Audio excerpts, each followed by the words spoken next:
Welcome to another episode of Görgött.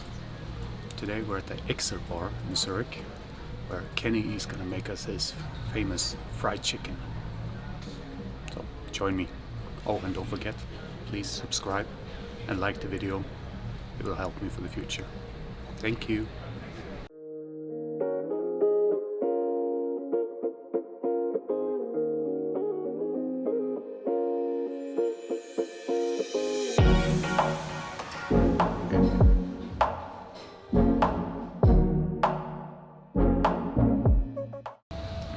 Here we are in the kitchen of Exer with Kenny, and he's preparing his famous fried chicken.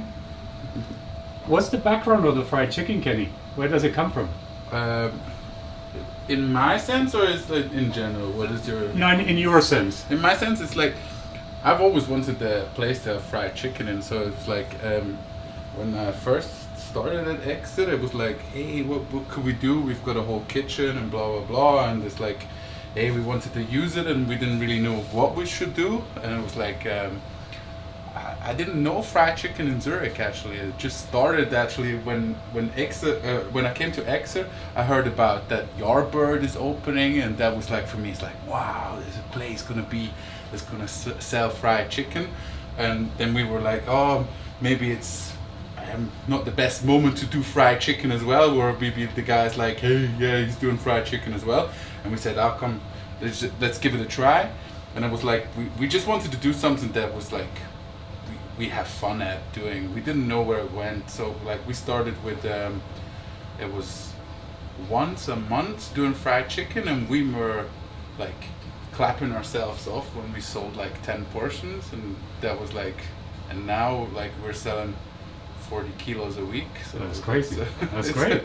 It actually exploded actually, yeah. But it's great because it was like that was. The thing behind it, you know, we want to do something that has fun, and we want to do something that we have fun at, and like, and that people enjoy. And we didn't really know if Zurich's ready for fried chicken or anything, so it was like, hey, let's just give it a try, and we'll see where it leads. So, and now we have 2 days a week, every week. Now we even like do a vegan version with the cauliflower as well. So it's like. It was always a step-by-step thing. So and your love for fried chicken, did you visit the States and have it there, or? That's a good question actually, because a lot of people like come through and say, yeah, you know, it's a bit like in the States, isn't it? It's a mix between maybe Asian and fried chicken from the States, and I'm like. Never been to the States.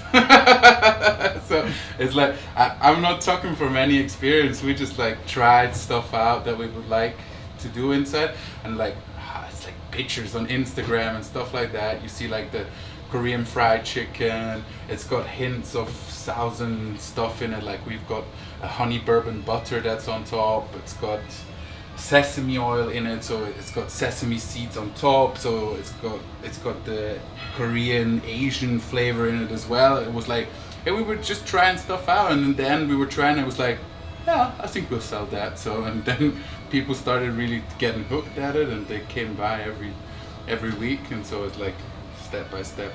Well, that's great. It got bigger and bigger. And I saw you make it out of the thigh meat, right? Yes, it's the whole thigh. It's the lower and the upper thigh. It's sous vide cooked, or sous vide cook it with a brine for 3 hours, and then I'll do this on a prep day, and then we take it out.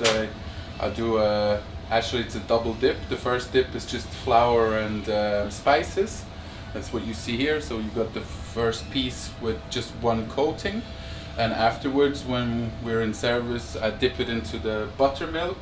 And then into the flour spice mix again, so you have like a nice thick coating, or yeah, a nice crust, but not too thick. So it's like, yeah, that's just trying out. And we were saying like, let's double dip it, let's do the sous vide in front, so we don't have the risk of selling undercooked chicken and stuff like that. So that's where we kept it juicy and everything, and I think that's the whole thing about it. And is there any secret ingredients that you would not disclose, or is it all open knowledge? It's open knowledge, but the secret is, I think it's love. Love.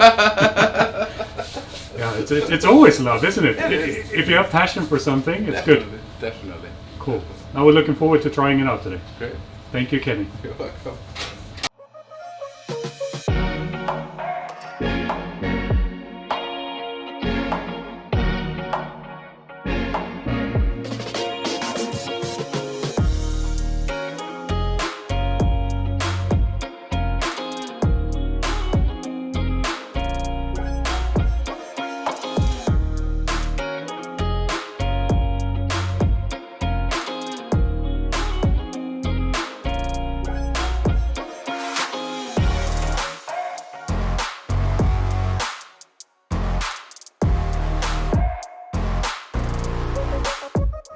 Now what's this, Kenny? It's buttermilk or?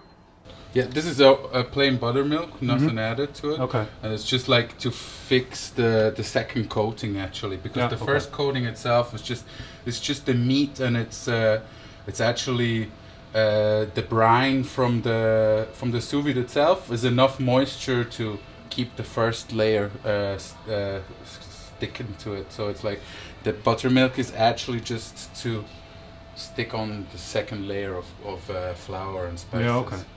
Because there's a lot of people that do like in the States, they brine it in buttermilk as well. So they'll leave the chicken like for 24 hours or longer in the buttermilk overnight.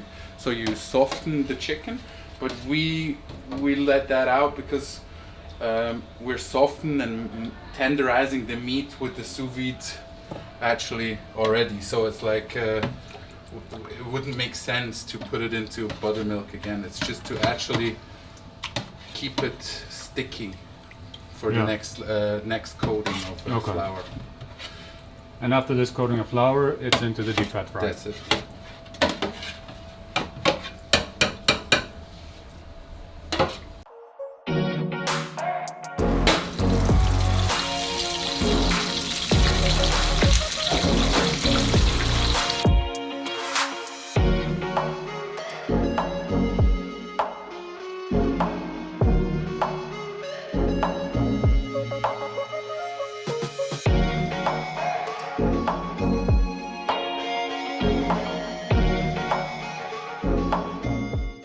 So, honey to top it off. Honey, yeah. Some sriracha. Some sesame seeds.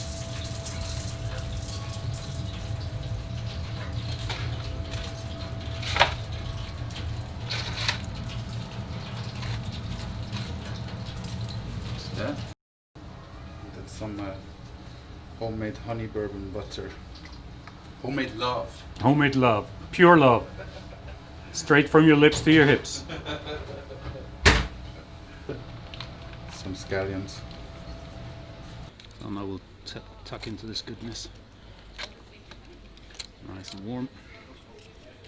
Dip it a bit. And here we go.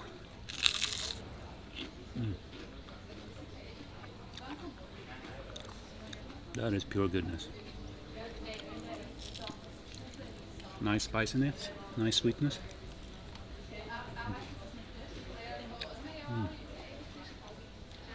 Kenny.